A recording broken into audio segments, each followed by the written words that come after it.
मधुबन के बाबा, मधुबन के बाबा मुरली वाले, आपका क्या कहना, आपका क्या कहना। ओम शांति।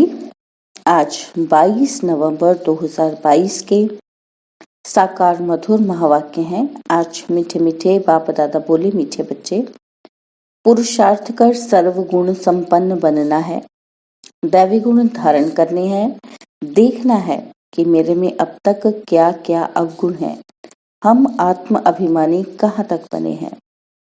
बाबा ने कहा, मीठे बच्चे, पुरुषार्थ कर सर्वगुण संपन्न बनना है, दैवी गुण धारण करने हैं, देखना है मेरे में अब तक क्या क्या अवगुण है, हम आत्म अभिमानी कहाँ तक बने हैं। बाबा ने आज प्रश्न पूछा कि सर्विसेबल बच्चों की बुद्धि में अब कौन सी तात लगी रहनी चाहिए। और उत्तर में बाबा समझाते, मनुष्यों को देवता कैसे बनाएं, कैसे सबको लक्ष्मी नारायण राम सीता की बायोग्राफी सुनाएं, यह तात बच्चों में लगी रहनी चाहिए। लक्ष्मी नारायण के मंदिर में बहुरूपी बन वेश बदलकर टिप टॉप होकर जाना चाहिए। उनके पुजारियों से व ट्रस्टियों से अलग समय लेकर मिलना चाहिए। यह युक्ति से पूछना चाहिए कि मैं आपने ये जो मंदिर बनाया है, इनकी जीवन कहानी क्या है। युक्ति से बात करते उन्हें परिचय देना है। मुरली का गीत है, हमारे तीर्थ न्यारे हैं। ओम शांति। गीत का अर्थ बहुत बड़ी समझाया है। हम अभी यात्रा कर रहे हैं वापस अपने स्वीट होम जाने की। हम अभी 84 जन्म पूरे कर वापस जा रहे हैं। यह कौन कहते हैं? ब्रह्मा मुख वंशावली ब्राह्मण। तुम कर्म योगी तो हो ही। धंधातोरी आदि यह भी कर्म है, नींद भी कर्म है, कर्म तो करना ही है। तुम जब इस यात्रा पर बाप की याद में रहेंगे तो तुम देवता जैसा बन जाएंगे। मन मना भव का अर्थ भी यह है, मामिकम याद करो तो तुम मनुष्य से देवता बन जाएंगे। देवताएं भी भारत के मनुष्य ही थे, सिर्फ उन्होंने चित्र दिखाए जाते हैं कि ऐसे होकर गए हैं। भारत में लक्ष्मी नारायण होकर गए हैं। भारत में बहुत मंदिर बनाते हैं। ऐसे और कोई राजाएं आदि नहीं है जिनके मंदिर बने हैं और मनुष्य बैठ उनकी महिमा गाते हैं। लक्ष्मी नारायण, राधे कृष्ण, राम सीता सबकी महिमा गाते हैं। सबसे जास्ती महिमा है लक्ष्मी नारायण की। वो 16 कला संपूर्ण, वह 14 कला वाले। यह बातें तुम अभी समझते हो और तुम फिर से ऐसे बन रहे हो। उनको भी कोई ने जरूर ऐसा बनाया होगा। बाप ने ही संगम पर कर्म अकर्म विकर्म की गति को समझाए देवता बनाया है। भारतवासी देवताओं की महिमा गाते हैं। क्या गाते हैं? कि आप सर्वगुण संपन्न, 16 कला संपूर्ण। अपने को देवता नहीं समझते। भारत के महाराजा महारानी होकर गए हैं, उनमें दैवी गुण थे, इसलिए उनको देवता कहा जाता है। थे मनुष्य ही।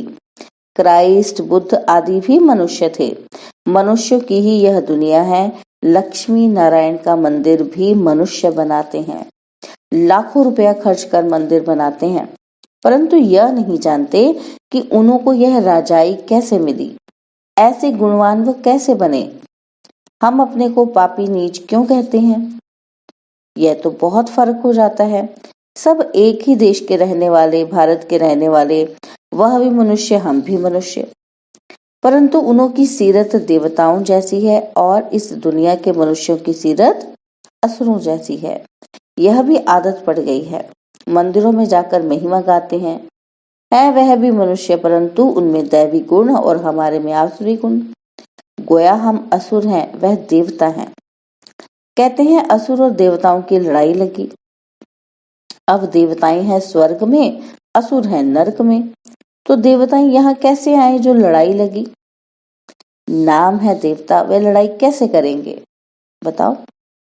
तो देवताओं के राज्य में असुरों का नाम निशान नहीं है। असुरों का युग कलयुग, पुरानी पृथ्वी, और देवताओं का युग सतयुग, नई पृथ्वी। फिर दोनों की युद्ध कैसे होगी? देवताओं को युद्ध करने की दरकार नहीं, वह तो वहां राज्य करते हैं। बात बहुत सहज है समझने और समझाने की। हम त्रिमूर्ति भी दिखाते हैं। लक्ष्मी नारायण को शिव बाबा ने ब्रह्मा द्वारा ये राज्य दिया, परंतु मनुष्य समझते ही नहीं। जो भगवान आकर समझाते हैं कि मनुष्य से देवता बनना है, दैवी गुण धारण करो, तो भी समझते ही नहीं। जैसे बाप ने लक्ष्मी नारायण को ऐसा बनाया, वह अब तुमको भी बना रहे हैं। तो पुरुषार्थ कर सर्व गुण संपन्न बनना चाहिए। देखना चाहिए कि मेरे में क्या गुण है। देह अभिमान बहुत है। देवताएं आत्म अभिमानी थे। वहां यह जानते हैं कि हम आत्मा एक शरीर छोड़ दूसरा लेंगी। वहां अकाले मृत्यु नहीं होता, बीमार नहीं होते, संपूर्ण थे। यथा राजा तथा प्रजा, इसलिए नाम ही स्वर्ग था। और यहाँ है नरक। किसी को कहो कि तुम नरकवासी हो तो बिगड़ पड़ते हैं। तुम समझा सकते हो कि जब भारत स्वर्ग था तो लक्ष्मी नारायण का राज्य था। यह नरक है तो उनका राज्य ही है ही नहीं। देवताएं जो पूज्य थे वही पुजारी बने। सतो प्रधान से तमो प्रधान हर चीज को बनना है। ऐसी कोई वस्तु नहीं जो नई से पुरानी ना हो। तुम वेश बदल कर भी जा सकते हो। लक्ष्मी नारायण के मंदिर में बहुत मेला लगता है। तुमको ये तात लगनी चाहिए कि मनुष्यों को ये बताएं कि उन्हों को बाप ने ये राज्य भाग्य कैसे दिया। अब तो कोई अपने को देवता नहीं कहलाता, सब हिंदू हैं। हिंदू कोई धर्म नहीं। हिंदू धर्म किसने स्थापन किया?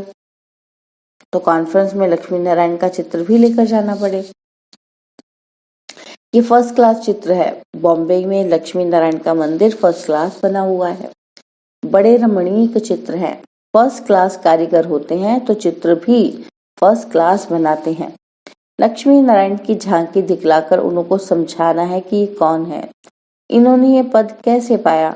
इन्होंने पूरे 84 जन्म लिए हैं। अभी फिर से ये राजयोग सीख रहे हैं। भविष्य में देवता बनने के लिए मूल बात अच्छी तरह समझनी है। बच्चे समझते हैं। प्रदर्शनी पर हमने बहुत अच्छा समझाया, परंतु बहुत अच्छा तो आगे चलकर समझाना है। अभी तो पुरुषार्थ अनुसार समझाया। सुनते बहुत हैं, एक कान से सुन दूसरे से निकाल देते हैं। बाबा घड़ी घड़ी कहते हैं, क्या कहते हैं कि पहले पहले बाप का परिचय दो। बाप ने स्वर्ग बनाया था। ये लक्ष्मी नारायण के चित्र खड़े हैं। हम ये बनने का पुरुषार्थ कर रहे हैं। प्रजापिता ब्रह्मा है, शिव बाबा का बच्चा। ब्रह्मा को भगवान नहीं कहेंगे, वह रचना है। इन देवी देवताओं को राज्य भाग्य हेवनली गॉड फादर ने दिया ब्रह्मा के द्वारा। अभी शिव बाबा ब्रह्मा द्वारा राज्य स्थापन कर रहे हैं। हम कहते शिव भगवान वाच ब्रह्मा द्वारा। वह हमको पढ़ाने वाला है, इस पर जोर देना है भबके से। ढेर बीके हैं तो नशे से कहना चाहिए कि मैं बीके शिव बाबा का पुत्र हूँ। शिव बाबा से हमको वर्षा मिल रहा है। ब्रह्मा द्वारा हमको राजयोग सिखला रहे हैं। हमको एडॉप्ट किया है। शिव बाबा तुम्हारा भी दादा है। प्रजापिता ब्रह्मा के तुम भी बच्चे हो। सिर्फ हम जानते हैं और वर्षा ले रहे हैं। तुम नहीं जानते हो तो हम तुमको परिचय देते हैं, परंतु किसी के भाग्य में नहीं है तो समझते ही नहीं, निश्चय नहीं करते कि हम बीके हैं। शिव बाबा ब्रह्मा द्वारा राजयोग सिखलाते हैं। हमको भी देवता बनाते हैं, शिव जयंती मनाते हैं।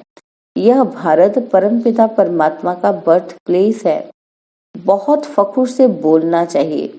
सर्व का सदगति दाता एक बाप है। भारत उनका बर्थ प्लेस है। अब बाप फिर से आया हुआ है, जयंती मनाते हैं, परंतु वह कब और किसके तन में आता है यह नहीं जानते। तो जरूर ब्रह्मा के तन में आएंगे, नहीं तो राज्य भाग्य कैसे दें, राजयोग कैसे सिखलाएं। ऐसे क्लियर कर समझाना है। तुम भी बाप से राज्य भाग्य लो। महाभारत लड़ाई सामने खड़ी है। अब बाप से अपनी भक्ति का फल लो।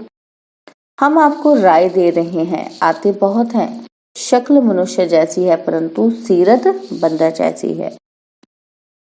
तुम समझाओ कि हम श्रीमत पर चलते हैं, इस यज्ञ में विघ्न पड़ेंगे। विष के कारण अबलाओं पर अत्याचार होते हैं। ब्रह्मा कुमारियों की निंदा इसीलिए होती है क्योंकि विष विकार से छुड़ाती हैं। इस पर महामारी मारामारी होती है। बाप ने कहा है कि काम महाशत्रु है। इस समय सब धर्म भ्रष्ट कर्म भ्रष्ट हैं, सब नरकवासी हैं। बाप आकर स्वर्गवासी बनाते हैं। अब पुरुषार्थ कर बाप से वर्षा लेना है। परमपिता परमात्मा पढ़ा रहे हैं, ब्रह्मा द्वारा भक्ति का फल दे रहे हैं। ऐसा निश्चय हो जाए तो फौरन भागे, परंतु विरला कोई भागता है। तुमको चित्र बहुत अच्छे बनाने चाहिए। इनके साथ त्रिमूर्ति झाड़ का भी कनेक्शन है। कई बच्चे बहुत अच्छी सर्विस करते हैं, दूसरे फिर डिससर्विस भी करते हैं। बाप जानते हैं ये सब कुछ होना ही है। नौकर चाकर आदि सब चाहिए। अगर ब्राह्मण बनना है तो श्रीमत पर चलो। किसी को दुख मत दो। बाप का परिचय सबको देते रहो। बाप कहते हैं कि मैं कल्प कल्प के संगम युग पर भारत में ही आता हूँ, सर्व की सदगति करता हूँ। मेरे पास तो सबको आना पड़े। तुम जानते हो सबका लिबरेटर और गाइड यहाँ भारत में ही जन्म लेते हैं। बाप को नाम रूप से न्यारा और सर्वव्यापी कह दिया है। भारतवासियों ने ही ग्लानि कर दी है। उनका बेड़ा ही गर्क होता है। धर्म भ्रष्ट कर्म भ्रष्ट हो अपने को हिंदू कहला रहे हैं।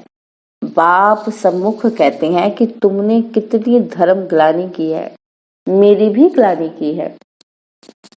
तुम ही पवित्र देवी देवता थे, अब अपवित्र बन पड़े हो। यही देवी देवता भारत के मालिक थे और भारत स्वर्ग था। यह तो सब कहते हैं। अभी कलयुग है, फिर जरूर चक्र रिपीट होना है। बाप कहते हैं कि मैं कल्प कल्प दुनिया को नया बनाता हूँ। तुम लक्ष्मी नारायण के मंदिर में जाकर ट्रस्टी से मिल सकते हो। आजकल माताओं का मान कम है क्योंकि भीख मांगने वाली बहुत निकली हैं। तुम राखी बांधने जाती हो तो वह समझेंगे भीख मांगने आई है, कह देंगे फुर्सत नहीं है, भगाने की कोशिश करेंगे। सफेद वस्त्रधारी भी बहुत निकले हैं, इसलिए बाबा समझाते हैं बहुरूपी बनो, टिप टॉप होकर जाओ, मोटर में चढ़ कर जाओ, युक्ति से बात करो। क्या बात करनी है कि हमने सुना है आपने लक्ष्मी नारायण का मंदिर बनाया है, हम आपका दर्शन करने आए हैं। भला आपको मालूम है ये स्वर्ग के महाराजा महारानी थे। हमको मंदिर बहुत अच्छा लगा, तब हमारी दिल हुई कि बनाने वाले का दर्शन करें। तो आप जरूर उनकी जीवन कहानी जानते होंगे, हमको भी थोड़ा परिचय दो। ऐसे पूछकर फिर उन्हें यथार्थ बात सुनानी चाहिए। सन्यासियों आदि को भी तुमसे ही मुक्ति का रास्ता मिलना है, उन्हें भी समझाओ। तुम्हारे बिगड़ तो उन्हों का भी कल्याण होना नहीं है, तो इतना ज्ञान का नशा होना चाहिए। सर्विस होगी तो नशा भी रहेगा। ऐसे में थोड़ी बात में अवश्य डगमग हो जाएं।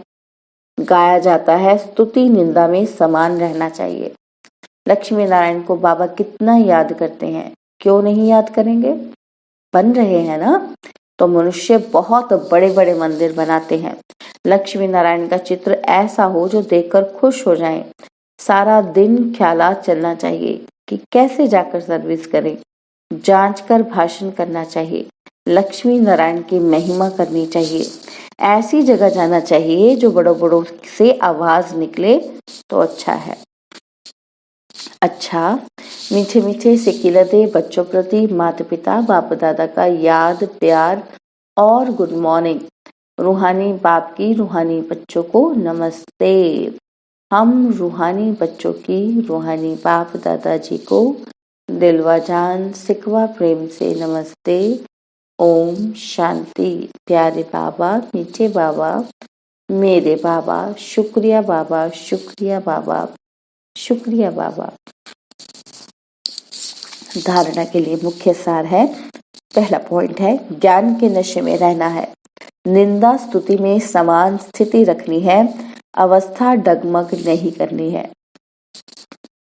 सेकंड पॉइंट है सबको बाप का परिचय दे, लक्ष्मी नारायण की सच्ची जीवन कहानी सुनानी है।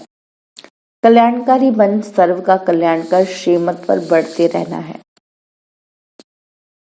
बाबा ने वरदान दिया, मैं शब्द की स्मृति द्वारा अपने ओरिजिनल स्वरूप में स्थित होने वाले देह के बंधन से मुक्त भव। मैं शब्द की स्मृति द्वारा अपने ओरिजिनल स्वरूप में स्थित होने वाले देह के बंधन से मुक्त भव। एक मैं शब्द ही उड़ाने वाला है और मैं शब्द ही नीचे ले आने वाला है।